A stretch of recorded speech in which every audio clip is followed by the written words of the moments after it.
الحمدللہ رب العالمین والصلاة والسلام علی خاتم النبیین اما بعد فاعوذ باللہ من الشیطان الرجیم بسم اللہ الرحمن الرحیم۔ جب حضرت محمد صلی اللہ علیہ وسلم نے اعلان نبوت کیا تو ابو جہل کو کوئی فرق نہیں پڑا جب کہ حضرت بلال جیسے غلاموں نے کلمہ پڑھا، لیکن جس دن حضرت عمر فاروق رضی اللہ تعالیٰ عنہ نے کلمہ پڑھا تو ابو جہل بہت پریشان ہوا۔ ابو جہل نے سوچا کہ اگر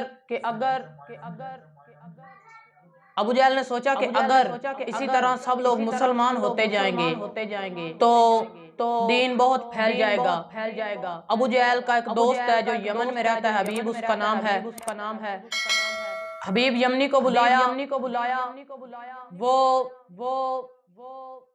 ایک طبیب ہے، ایک حکیم ہے، اور اس کے سامنے ایک مسئلہ پیش کیا۔ بول کر کہنے لگے حبیب میرا ایک بھتیجا ہے جو 40 سال سے ہمارے درمیان میں رہ رہا ہے، ہمارے بیچ میں رہ رہا ہے، ہمارے ساتھ رہ رہا ہے، بالکل ٹھیک رہا، لیکن اب اچانک وہ کہتا ہے کہ مجھ پر فرشتے بھی نازل ہوتے ہیں اور میں نبی بھی ہوں۔ ابو جہل بول کر کہنے لگا معاذ اللہ، مجھے لگتا ہے کہ اس پر کوئی ہوائی چیزیں ہیں۔ تو حبیب یمنی نے بولا کہ جاؤ اور اسے بلا کر لے آؤ، میں پوچھتا ہوں، میں اسے دیکھوں گا، اس کی آنکھوں میں آنکھیں ڈالوں گا، مجھے پتا چل جائے گا کہ اس کو کیا بیماری ہے، میں دوا دوں گا اور چلا جاؤں گا۔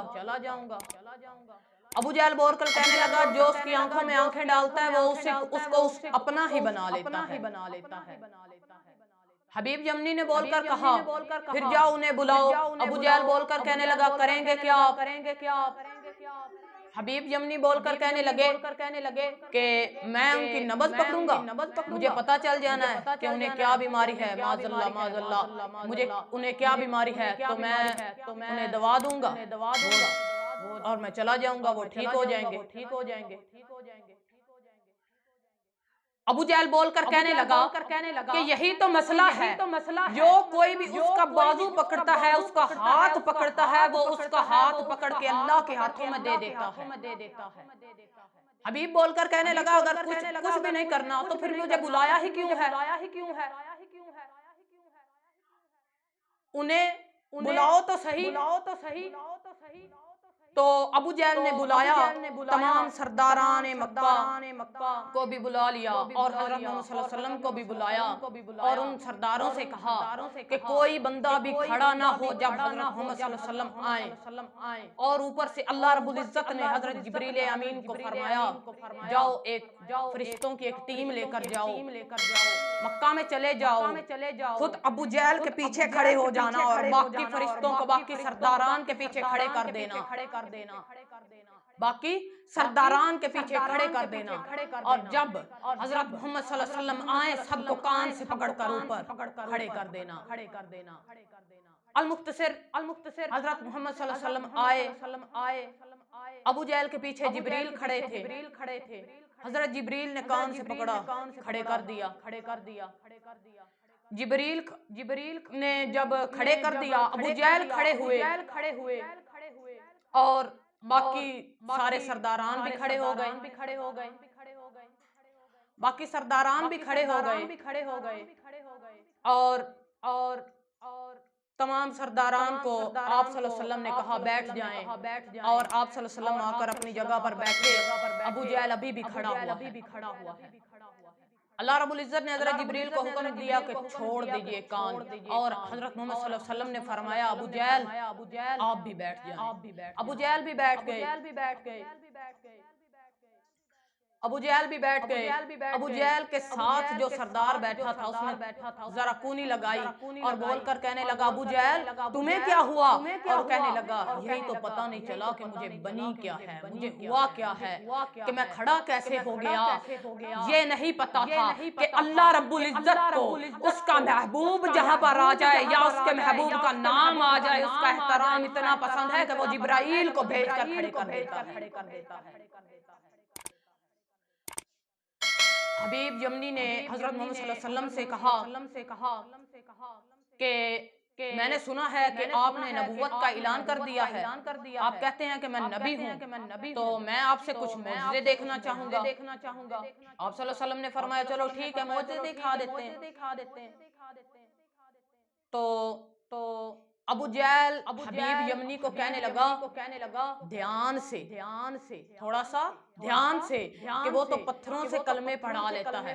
ایک دفعہ ایسا ہوا کہ ابو جہل اپنے ہاتھ میں کنکریاں لے کر گیا اور حضرت محمد صلی اللہ علیہ وسلم سے کہنے لگا اگر آپ اتنے نبی ہو، اتنے بڑے نبی ہو، اللہ کے رسول ہو، آپ پر فرشتے نازل ہوتے ہیں، تو مجھے یہ تو بتائیں کہ میری مٹھی میں کیا ہے، مجھے یہ تو بتائیں کہ میری مٹھی میں کیا ہے. آپ صلی اللہ علیہ وسلم نے فرمایا اگر میں بتاؤں کہ مٹھی میں کیا ہے تو پھر نبوت نہیں، اگر یہ مٹھی والی چیز خود بتائے کہ میں کون ہوں تو پھر مزہ آئے گا کہ میں نبی تو پھر مزہ آئے گا کہ میں نبی ہوں. ابو جہل نے کنکریاں اپنے کان کے قریب کی، کنکریوں نے کلمہ پڑھا لا الہ الا اللہ محمد الرسول اللہ اور بول کر کہنے لگی ہیں تو ہم بھی پتھر، نہ جانے تو کیسا پتھر ہے، نہ جانے کہ تو کیسا کوئی پتھر ہے، کتنا بڑا پتھر ہے کہ تو. اور حضرت محمد صلی اللہ علیہ وسلم کی ہر معجزے پر ابو جہل کو یقین بھی ہوتا ہے.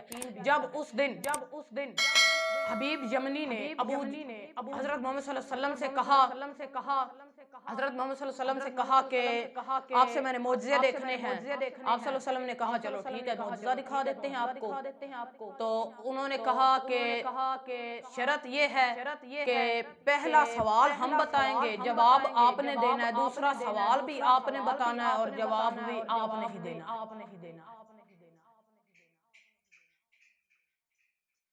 آپ صلی اللہ علیہ وسلم نے فرمایا بتاؤ کہ پہلا سوال کیا ہے، پہلا سوال کیا ہے. اور حبیب بول کر کہنے لگے کہ چاند توڑنا ہے آپ نے. حبیب بہت ہی عقل مند ہے کیونکہ دن کا وقت ہے، پہلے سورج ہٹائیں گے پھر چاند کو بلائیں گے پھر چاند کو توڑیں گے، ڈبل معجزہ ہو جائے. تو پھر تمام سرداران مکہ چل پڑے جہاں پر آج ان کا گورنر ہاؤس ہے، اس پہاڑی کے اوپر گئے.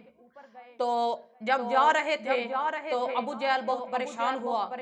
حبیب یمنی بول کر کہنے لگے ابو جہل آپ کو کیا ہوا؟ ابو جہل کہنے لگا اب اس نے کہہ دیا ہے، اس نے کر بھی دینا ہے. ابو جہل کو یقین ہے کہ جو بات تیرے اور میرے آقا کہتے ہیں وہ ہو جاتی ہے، وہ پوری ہوتی ہے.